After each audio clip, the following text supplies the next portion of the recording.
Hazrat Alloh rahmat qilsin aytardilar-ki, Navoiy bilan shug'ullanayotgan odamlar Navoiyga nomahram derdilar. Navoiyni tanimaydi, tahorat qilishni bilmaydi, g'usulni nimaligini bilmaydi. Navoiyni qanaqa o'qiydi? Qur'onni bilmagan, hadisni bilmagan Navoiyni tushunmaydi. Mumkin emas. Chunki Navoiy jumla tuzayotganda ham arabiy jumlalar orqali iymonga dalolat qiluvchi tabiatni beradi.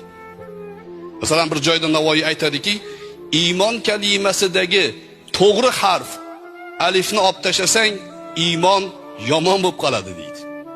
Arab tilini bilmagan tushunmaydi buni. Iymon kalimasida alif bor, yo bor, mim bor, alif bor, nun bor. Alif olib tashlasangiz, arabchasiga yomon deb o'qiladi. Iymon bilan yomonni o'rtasidagi farq to'g'ri alifda. Qarang, lug'atdan qanaqa foydalanyapti.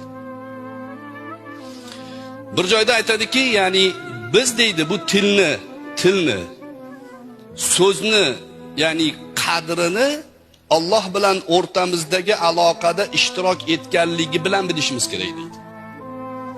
Ya'ni nima deydi? So'zdirki nishon berur o'likka jondin. So'zdirki xabar berur jonga jonondin. İnsonni so'z ayladi judo hayvondin. Bilgin gavhari sharifroq yo'q ondin. Tildan, so'zdan buyuk narsa yo'q. Siz bilan bizni odam ekanligimizga so'z javob beradi. Nimani so'zlayotganligimiz javob beradi. Odam o'laroq yashashligimiz uchun kelgan ta'limot so'z bilan kelgan. So'zimizni himoya qilmasa ekanmiz, qaysi yo'l bilan bo'lsa-da, xoh u she'riyat bo'lsin, xoh u adabiyot bo'lsin, xoh u bir san'at bo'lsin, so'zimizga fidokor bo'lmasak, biz yengil-yelpi millatga aylanib ketamiz, balki yo'q bo'lib ketamiz.